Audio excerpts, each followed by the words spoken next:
Rajesh law centre में आप लोगों का स्वागत है। आज हम लोग चर्चा करेंगे कि भारतीय दंड संहिता को एक सामान्य दंड संहिता क्यों कहा जाता है। यह क्वेश्चन इंटरव्यू में भी पूछा जा चुका है। इंडियन पेनल कोड 1860 भारतीय दंड संहिता 1860 का जो उद्देशिका है, यानी इसका प्रियम्बल इस बात को स्पष्ट कर रहा है कि ये संहिता किस प्रकार की बनाई जा रही है, किस तरह की बनाई जा रही है।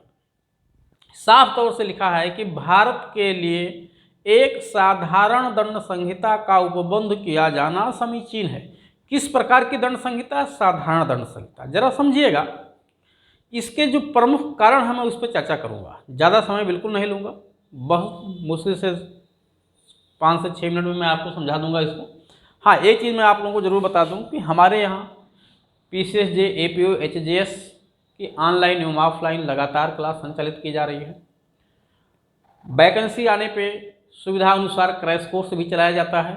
टेस्ट सीरीज, प्रारंभिक परीक्षा, मुख्य परीक्षा भी चलाई जाती है। आंसर राइटिंग अलग से कराया जाता है। जिस किसी बच्चे को जो तैयारी के लिए इच्छुक हो, इस दिए गए नंबर पर संपर्क करके अपनी सुविधानुसार क्लास ज्वाइन कर सकता है, या जिस भी तरह का कोर्स उसे ज्वाइन करना है अपना ज्वाइन कर सकता है।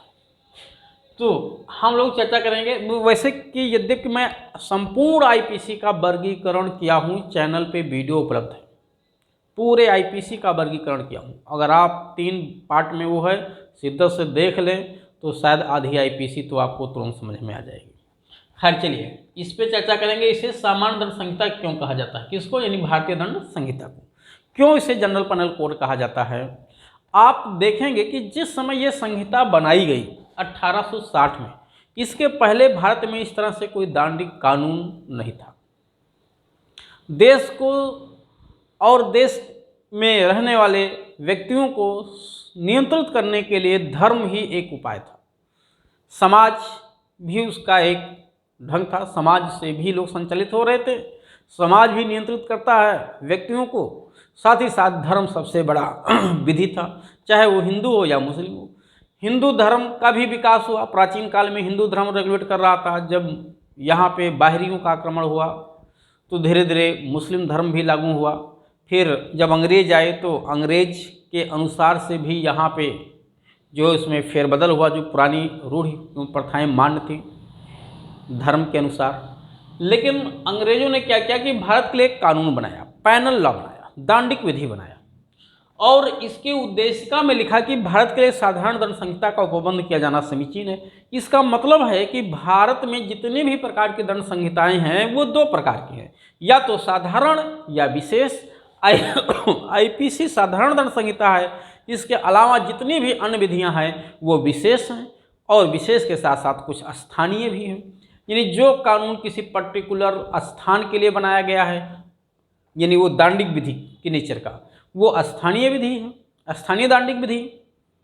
जो है तो संपूर्ण भारत के लिए, बस किसी एक पर्टिकुलर टॉपिक पे बनाया गया है, वो विशेष दांडिक विधि है। जैसे NDPS act, SC/ST act, dowry prohibition act, ये सब PC act, prevention and corruption act, ये सब क्या है?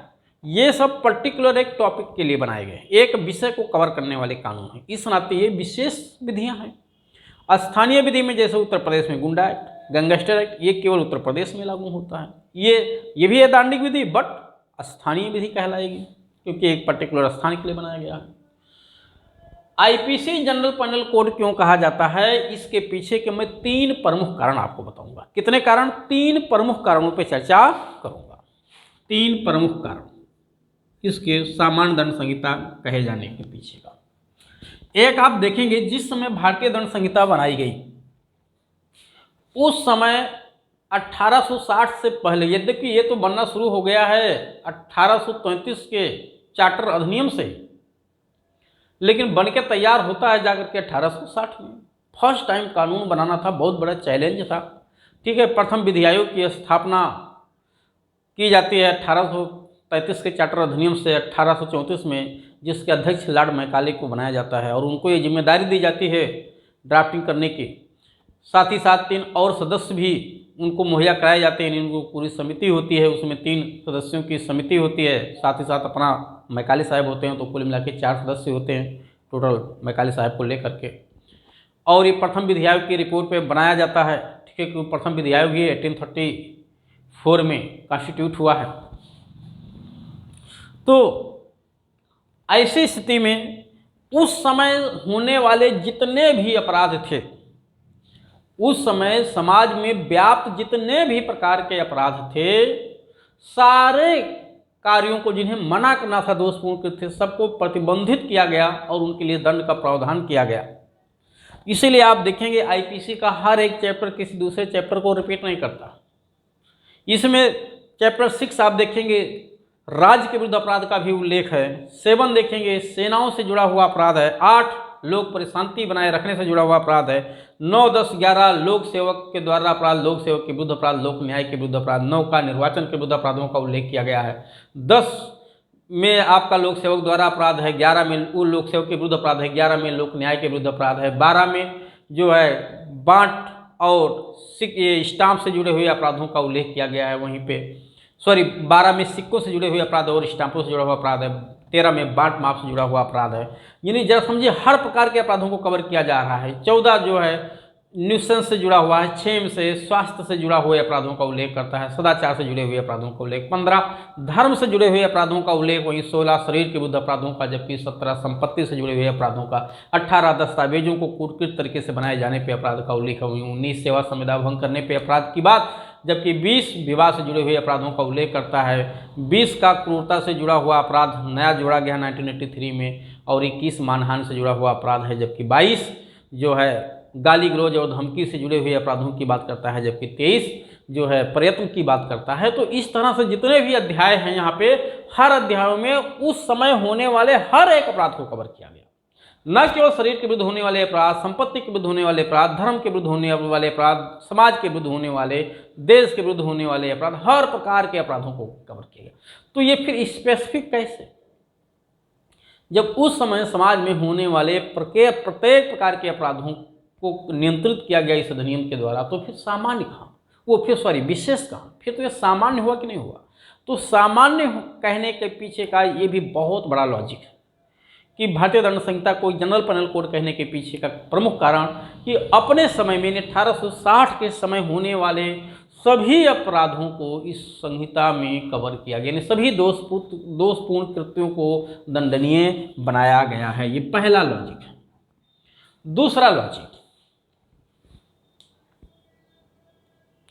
कि आईपीसी फर्स्ट टाइम कानून बन रहा था, तो आप यहाँ देखेंगे जो सजा की शुरुआत पहली धारा है वो धारा 109 से होती है। वो भी आप प्रत्यक्ष रूप से, डायरेक्ट नहीं, डायरेक्ट तो शुरू धारा 121 से होती है। तो धारा 1 से लेकर धारा 108 तक फिर क्या है? इसमें तो किसी सजा का प्रावधान नहीं है क्या? सिद्धांत हैं, थ्योरेटिकल पार्ट हैं, आईपीसी के सिद्धांत बताए गए हैं जो दंडिक मामलों में लागू होते हैं। और परिभाषा एवं सजा धारा 109 से शुरू होती है।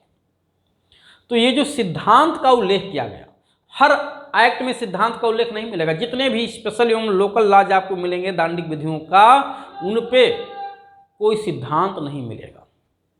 तो आईपीसी में सिद्धांत, सजा का प्रकार बताया गया, सजा किस सिद्धांत पे काम करता है, कैसे सजा दी जाएगी, जुर्माना देने में व्यतिक्रम होने पे किस प्रकार के कारावास दिए जाएंगे, उसका पैरामीटर क्या होगा, पूरा बताया गया। एक से अधिक अपराधों का आरोप लगा हुआ है तो उसमें कैसे सजा दी जाती है, जहां क्लियर हो, जहां संदेह हो, उसमें किस धारा में दंडित किया जाएगा। एकांत कारावास क्या होता है, कैसे दिया जाता है, कैसे इसका एग्जीक्यूशन होता है। जुर्माने की राशि जहां कोई फिक्स ना हो कितनी दी जा सकती है। ये सब क्या है? सिद्धांत है। जनरल एक्सेप्शन का प्रावधान किया गया। ये सब क्या है? सिद्धांत है। तो ये सिद्धांत का उल्लेख किया जाना दूसरा कॉन्सेप्ट है इसके पीछे का, दूसरा लॉजिक, सिद्धांतों का उल्लेख। और तीसरा लॉजिक कि जितने भी सिद्धांत हैं आईपीसी में, वो आईपीसी के अपराधों के साथ साथ आईपीसी से भिन्न अपराधों पे भी लागू होते हैं, क्योंकि उसी सिद्धांत को दंडिक विधि के लिए बनाया गया। तो हर दंडिक विधि पे, चाहे वो विशेष एवं स्थानीय हो, या तो बार बार रिपीट करिए, आप उसको लिखिए, या तो एक जगह लिखा हुआ है आप कहीं एक धारा में बात बता दीजिए कि जितने भी सैद्धांतिक पक्ष आईपीसी में हैं ये न केवल आईपीसी के अपराधों पर लागू होते हैं बल्कि आईपीसी से भिन्न अपराधों पर भी लागू होते हैं। और ये काम आईपीसी की धारा 40 करती है। धारा 40 खुद 3 पैरा में लिखा हुआ है। तो आईपीसी की धारा 40 ये बात कहती है कि जितने आईपीसी में सैद्धांतिक पक्ष हैं जो नियम बताते हैं, सजा के साथ साथ नियम बताते हैं या केवल नियम बताने वाले प्रावधान हैं, वो न केवल आईपीसी के अपराधों पर लागू होंगे बल्कि आईपीसी से भिन्न अपराधों पर भी लागू होते हैं। जैसे एक धारा में आपको दृष्टांत 2-4 धारा जरूर बताऊंगा, हो सकता है समझ में आपके ना आए। जैसे एक धारा है धारा 201, साक्ष्य मिटाना। साक्ष्य मिटाने की धारा में ये नहीं लिखा हुआ है कि आईपीसी के अपराधों का, किसी भी अपराध का जिसमें सजा मृत्युदंड से दंडनीय हो, आजीवन कारावास से दंडनीय हो, जुर्म कारावास से दंडनीय अपराध हो, 3 पार्ट में लिखा गया धारा 201 को। 3 तरह की सजा का प्रावधान है वहां पे। वो आईपीसी के अपराधों का साक्ष्य मिटाओगे तो भी धारा 201 लगेगा। डीपी एक्ट के तहत कोई अपराध हुआ साक्ष्य मिटाओगे तो भी धारा 201 में अपराध होगा। एनडीपीएस एक्ट के तहत अपराध होगा साक्ष्य मिटाओगे तो भी धारा 201 लगेगा। आर्म्स एक्ट के तहत कोई साक्ष्य मिटाओगे तो भी धारा 201 का अपराध होगा। ये बात कैसे मैं कह रहा हूं, धारा 40 से बता रहा हूं।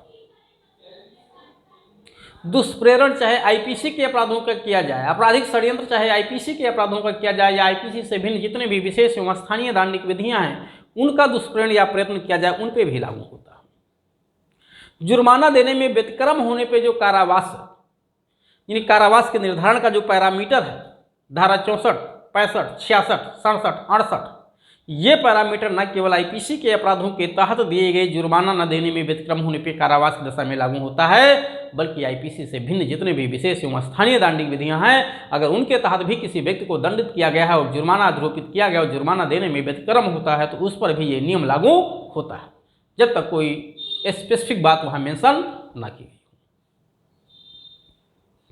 तो जितने भी इस तरह के सैद्धांतिक पक्ष हैं आईपीसी के, एकांत कारावास का नियम क्या होगा?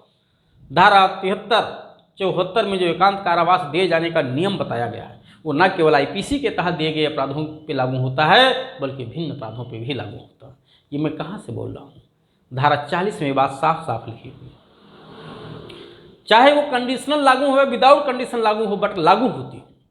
जिस तरह से संविदा अधिनियम में सैद्धांतिक और व्यवहारिक पक्ष हैं, भारतीय संविदा अधिनियम में भी देखेंगे, टीपीए में आप देखेंगे, उसी तरह से आपका आईपीसी भी। भारतीय संविदा अधिनियम में संविदा कैसे किया जाता है उसका पूरा एक संरचना बनाया गया है चैप्टर 6 तक। उसके बाद चैप्टर 7 तो रिपील हो गया है। 8, 9, 10 जो 3 प्रकार के संविदा के ढंग हैं, प्रत्याभूति एवं क्षतिपूर्ति की संविदा, उपनिधान एवं एजेंसी, ये 3 चैप्टर क्या है? विशेष प्रकार की संविदाओं के ढंग हैं। पहले 5 थे जो रिपील हो गए, 7 और 11, 3 बचे हुए। लेकिन जो थ्योरेटिकल पार्ट है चैप्टर 1 to 6 वो न केवल भारतीय संविदा अधिनियम के अध्याय 8, 10, 11 पे लागू होता है बल्कि जितनी भी सिविल लॉज हैं सब पे लागू होता है। हर सिविल लॉज में आप उठा के देखोगे वहां लिखा होगा भारतीय संविदा अधिनियम के प्रावधान का लागू होना। चाहे आपका माल विक्रय अधिनियम हो गया, सुखाधिकार अधिनियम हो गया और न्यास अधिनियम हो गया, जितने भी सिविल लॉज देखेंगे सब में लिखा हुआ मिलेगा आपको। टीपीए में खुद ही चैप्टर 2 इस बात का उल्लेख करता है कि टीपीए में जो सैद्धांतिक पक्ष दिए गए हैं चैप्टर 2 वो न केवल टीपीए के तहत संपत्ति अंतरण अधिनियम के तहत जो संपत्ति के अंतरण करने के 5-6 तरीके विशेष बताए गए उन पे लागू होते हैं, बल्कि किसी भी एक्ट के तहत संपत्ति के अंतरण पे वो प्रावधान लागू होते हैं। तो उसी तरह से तीसरा सिद्धांत कि आईपीसी में जो सैद्धांतिक पक्ष है वो न केवल आईपीसी के अपराधों पे लागू है बल्कि आईपीसी से भिन्न अपराधों पे भी लागू होता है। तो जो जनरल होता है, जो जनरल वे में चीज़ें होती हैं, ठीक है, वो बहुत ही तरल रूप में होते हैं, ठीक है, उनका विस्तार काफ़ी ज़्यादा होता है, बहुत लिबरल होते हैं। तो भारतीय दंड संहिता एक जनरल पैनल कोड है जिसके पीछे के मैंने 3 प्रमुख रीजन आपको बताए। और भी कारण हो सकते हैं, मैं कोई अंतिम सूची नहीं बता रहा हूँ, बट मैं अपने ज्ञान और तर्क के आधार पे मुझसे लगा कि ये 3 प्रमुख रीजन आपको जरूर बताए जाने चाहिए, क्योंकि इंटरव्यू में क्वेश्चन ऑलरेडी पूछा जा चुका है, आने वाले समय में भी पूछा जा सकता है और आप राह चलते भी इस तरह से आपसे प्रश्न पूछे जाते हैं।